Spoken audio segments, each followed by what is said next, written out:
ஆண்டவரை வைத்த கல்லறை இருக்கின்ற இந்த இடம், இந்த ஆண்டவருடைய கல்லறை இருக்கின்ற இடம், இது கிரேக் ஆர்த்தடாக்ஸ் சபையை சார்ந்த பகுதி. இதுதான் கத்தோலிக்க திருச்சபையினுடைய இடம், கத்தோலிக்க திருச்சபையின் சாக்ரிஸ்டி. இதுதான் ஆண்டவர் மரித்த இடம். மீண்டும் நாம் பார்க்கிறோம். நாம் கீழே இருந்து மேலே நாம் ஏறி சென்றால் நாம் ஏற்கனவே பார்த்த படம் இங்கே ஒளிப்படமாக இருக்கிறது. இதுதான் சிலுவையில் அறையப்பட்ட நாட்டப்பட்டு இறந்த இடம். அந்த பாறை இங்கே இருக்கிறது. இந்த பாறையில் தான் சிலுவை அவர்கள் நாட்டினார்கள்.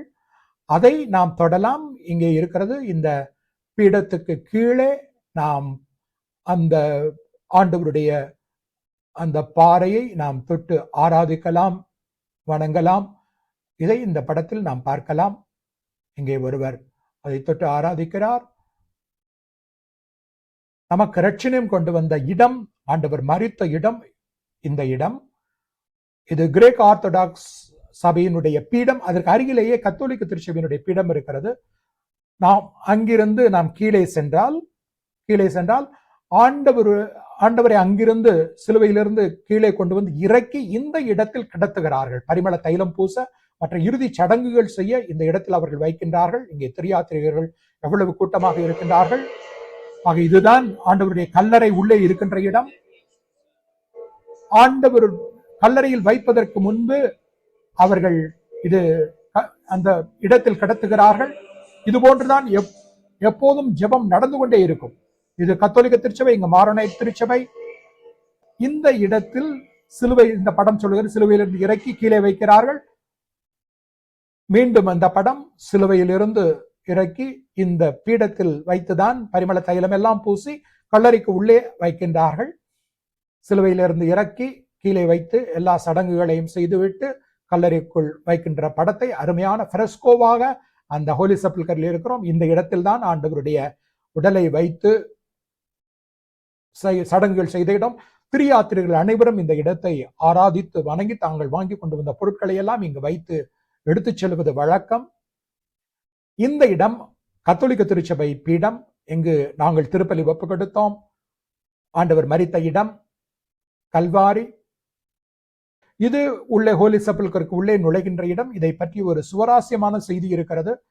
இந்த ஹோலி செப்பல்கருக்கு உள்ளே நாம் சென்றால் உள்ளே இங்கே இது பின்னல் பெரிய ஒரு ஏணி இருக்கும்.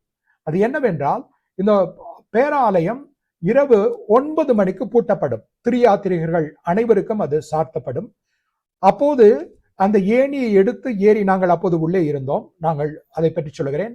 ஏணி மேல் ஏறி அதை கதவுகளை சாத்துவார்கள். அப்படி சாத்துகின்ற போது எல்லா திருச்சபையினுடைய ஃபாதர்ஸ் மற்றும் மினிஸ்டர்ஸ் எல்லோருமே அங்க வர வேண்டும். கத்தோலிக்க திருச்சபையிலிருந்து வருவார்கள், கோப்டிக் திருச்சபையிலிருந்து, சிரியன் திருச்சபையிலிருந்து, மற்றும் மாரனைட் திருச்சபையிலிருந்து, மற்றும் கிரேக் ஆர்த்தடாக்ஸ் சபையிலிருந்து எல்லோரும் அங்கு பணியாற்றுகின்ற எல்லா குருக்களும், சாப்ளின்ஸ், ஃபாதர்ஸ் எல்லோரும் அங்கு வர வேண்டும். அது ஒரு சம்பிரதாயம் இருக்கிறது. கதவை சாத்துவார்கள். கதவை சாத்திவிட்டு இந்த 2 சாவிகள் அங்கே இருக்கின்றன.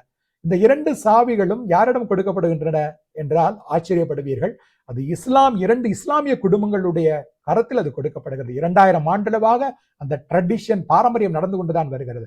அவர்கள் பூட்டி சாவியை எடுத்து வெளியே சென்று விடுவார்கள். 9 மணிக்கு உள்ளே குருக்கள் மட்டும் இருப்பார்கள். பிறகு 12 மணிக்கு திரும்பவும் அந்த 2 குடும்பம் இன்னொருவரிடம் சாவி கொடுக்க அவர்கள் வந்து இந்த ஆலயத்தை, ஹோலி செப்பல்கர் ஆலயத்தை திறப்பார்கள். இஸ்லாமியர்கள் பாருங்கள், மத நல்லிணக்கம், சமய நல்லிணக்கத்துக்கு சிறந்த ஒரு எடுத்துக்காட்டு இந்த ஹோலி செப்பல்கர் ஆலயத்தினுடைய கதவுகள். அதைத்தான் இந்த படம் விளக்குகிறது. இந்த ஆவணம் அதைத்தான் அதை குறிக்கிறது. பிரியமானவர்களே, ஏற்கனவே சொன்னது போல ஏசாயா புத்தகம் 53ஆம் அதிகாரம் 4ஆம் வசனம், நம் மீது கொண்ட அன்பினால் கிறிஸ்து தம்மையே நமக்காக கையளித்தார், அவருடைய பாடுகளால் நாம் குணமடைந்தோம். இந்த இடம்தான் கத்தோலிக்க திருச்சபை வைத்திருக்கின்ற பீடம். இதற்கு அருகிலே நாம் ஏற்கனவே பார்த்த கிரேக் ஆர்த்தடாக்ஸ் இருக்கிறது. அவர்களுடைய பீடம், ஓரியண்டல் சர்ச்சினுடைய பீடம் இருக்கிறது. இந்த இடத்தில் தான் ஆண்டவர் மரித்தார். அங்கு சிலுவையில் ஆண்டவர் மரித்தார். அந்த இடத்தில் நாங்கள் குழுவாக சென்ற போது இங்கு திருப்பலி ஒப்பு கொடுத்தோம். அதே இடம் அன்னை மரியா நின்று கொண்டிருக்கிறார். அடுத்து அருகில் யோவானும் இருக்கிறார். ஆக ஆண்டவர் கல்வாரியில் அவர் மரிக்கிறார் என்பதை இந்த படங்கள் நமக்கு காட்டுகின்றன. இவை அனைத்தும் கோல்டன் பொன்மயமான தகடுகளால் வேயப்பட்டிருக்கும். அங்கு செல்லுகின்ற போதே கண்களை பளிச்சிடுகின்ற விதத்தில் கருப்பும் மஞ்சளும் கலந்த இடம் அருமையாக இருக்கும். அன்னை மைத்தி நீண்ட கருப்பை இங்கே உடுத்தி சோகத்தோடு இருக்கிறார். யோவான் ஆண்டவருடைய பாதத்தை அவர் முத்தி செய்கிறார். யோவான் இங்கே இருக்கிறார். அந்த இடத்தில் நாங்கள் திருப்பலி ஒப்பு கொடுத்தோம்.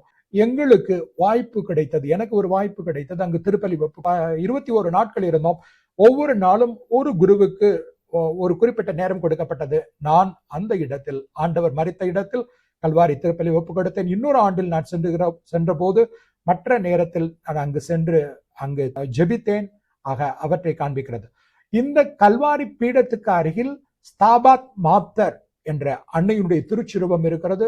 அன்னையினுடைய இதயம் வாளால் ஊடுருவப்பட்டது. சிமியோன் சொன்னதை இந்த இடம் நமக்கு காட்டுகிறது. அன்னையினுடைய இந்த படத்தில் அன்னையினுடைய இதயம் ஒரு பெரிய வாளால் ஊடுருவப்பட்டிருப்பது போன்று இருக்கும். இவை அந்த காட்சிகள்.